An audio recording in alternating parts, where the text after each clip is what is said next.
girls with miles of hobby.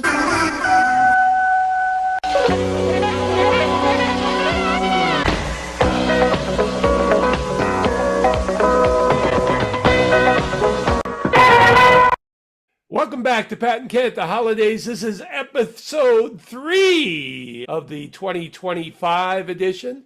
And I am Pat McDonald, Uber critic of Chicago. You know what before I retired, Pat, you know what I disliked most about office Christmas parties? Was having to look for a new job the next day. I'm Ken Candela, the movie wag. I always thought you looked good in that lampshade there, Ken. So, this is one I picked in my quest to find yet another old-timey movie that has a Christmas theme because they from the golden age. Right. The golden age. Right. And this is the golden age years, 1939, The Miracle on Main Street.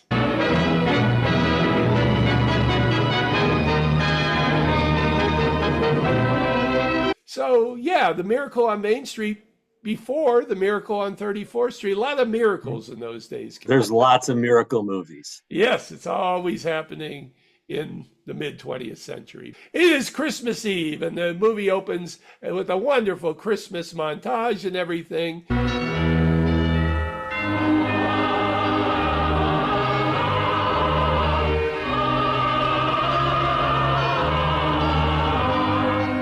And it cuts back and forth from the church to the burlesque house. Hey, dude, just stop playing the drum for it. See, no use trying to get him to spend no money on this show. There's a flea one going on over yonder. Well, get ready to thump it good when the parade's over. We might be able to pick up something from the overflow. And backstage at that burlesque house is Margo. Margo. She's the exotic Simply Margo. dancer. Yes, Simply Margo. Her name, of course, Maria Porter in the movie. But we'll call her Margo for now.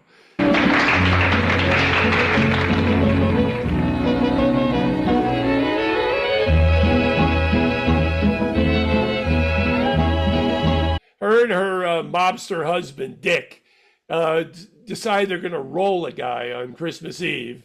But the cops get a hold of the info and bust the place. Margo runs away to a church, the church we saw before, and finds an abandoned baby boy on Christmas Eve. Dick. Oh, a cop, eh? Yeah, special squad, and you're both under arrest. Oh, is that so? Don't let them get me.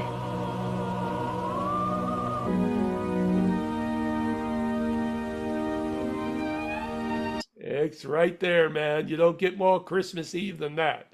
So she decides to adopt him without any papers, takes him home, and she gets aid from her grumpy landlady, Jane Darwell, great character actress, the lovable doctor, played by William Collier, who's also a drunk.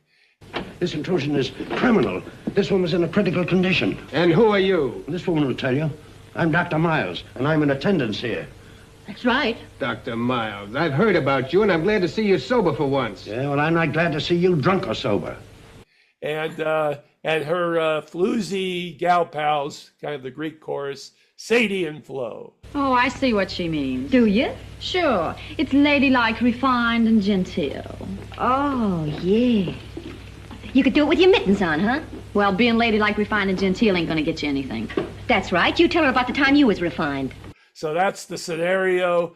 And she later meets up with a rake who is having his own side story because he's just gotten divorced. So correct. They hook up, and he loves the boy, wants to bring her to his palatial country estate. You were ready right on time. I've been ready for hours. No. And I've been killing time. Afraid I'd get here too soon. I can smell the orange blossoms already. Can you? I'm so used to it, I don't notice it. You know, back in the day, they get into a convertible. See, she just holds the baby kind of there, and they're just fly, baby, fly. You know. I hadn't been in the country for so long that I'd forgotten it really existed. You like it? I love it. But she's still hooked up with Dick. Dick appears at the end, and that's the premise of this story. Ken, What was your impression of this movie? My impression of it is they had a real little baby in this movie, a little cute little darling of a child. And I don't know about you, but whenever I see old movies like that, I always think about this infant back then, and now it's like an 84-year-old person. You know, the doctor, like so many doctors back in the day, was of course an alcoholic. Yes. And he would take a drink at any time. You left a drink on the table, old Doc was going to get to it. Don't you think so? Don't you think so, Doc? Yes. Oh, yes. That's for him. That's for me. Well, and what I want to talk about is the script, which I thought was very, very sharp. A lot of good one-liners. Doc, a very philosopher guy, even though he was a drunk. And they had a floozy Greek chorus called Flo and Sadie. They were fellow dancers over at the burlesque club, but they were always good with the quip. And the job? The school got me one, living with a French family. I teach proper diction to their 2 small children, and I'm also social secretary for their mater. Gee, we get along swell. I don't understand them, and they don't understand me. Well, I always say it's every woman's privilege to make a fool of herself. But you like the bar scenes, right? I do. I liked back in those days, and they were always going out to, not necessarily big places, but you go in, everybody had a seat at a table, had a waiter come to the table, you had live music. But I kind of gravitate to that kind of nightlife back in those days. I thought it would have been really interesting to be part of that. Definitely. Well, I have to mention the landlady too, Jane Darwell, great character actress. 4 weeks after she wrapped the filming of The Grapes of Wrath, this film was released. She was a working actress, and she won the Best Supporting Actress Oscar for Grapes of Wrath. So they drank a lot in this film. There's a lot of alcohol, a lot of smoking. There's even an interesting scene where the Margo character is heating baby bottles up, and she's smoking a cigarette while she's doing it. And I don't think people back then thought anything of that. There's also a scene in sunny California where they go to the beach in full wool suits. Miss Blake, Mr. Foreman. How do you do? How do you do? It's the most amazing thing. I was just thinking of you, and suddenly I looked, and there you were. Even though Flo of the Floozy Gang comes up, she's in a full wool suit. They look kind of odd on the beach, I must say. I bet you got plenty on your conscience right now, hobo? And of course, the Doc packs heat in some scene. He's got a gun. Yeah, you're not giving it away, but at one point he does have to pull a gun out. I don't know if I would call it a complete Christmas film. I was going to ask. It starts at Christmas Eve.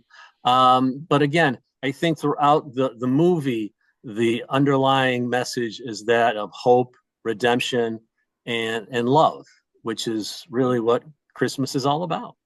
He was a Christmas baby.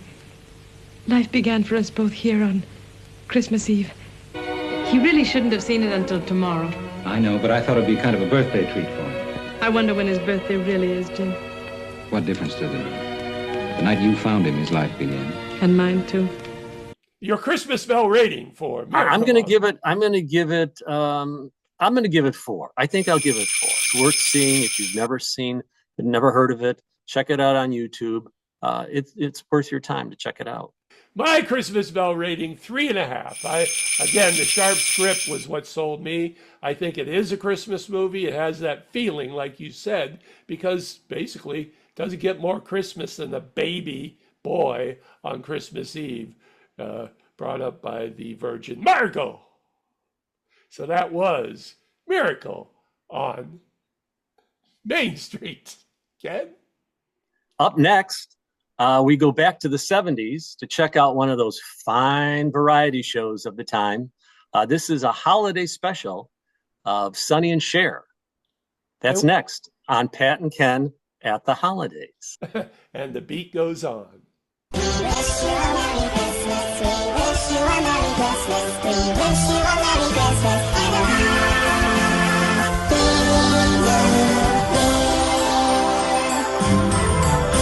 I think you gave it 3 in the last one, but that's cool. You gave it the extra star. What last one? What last one, Pat?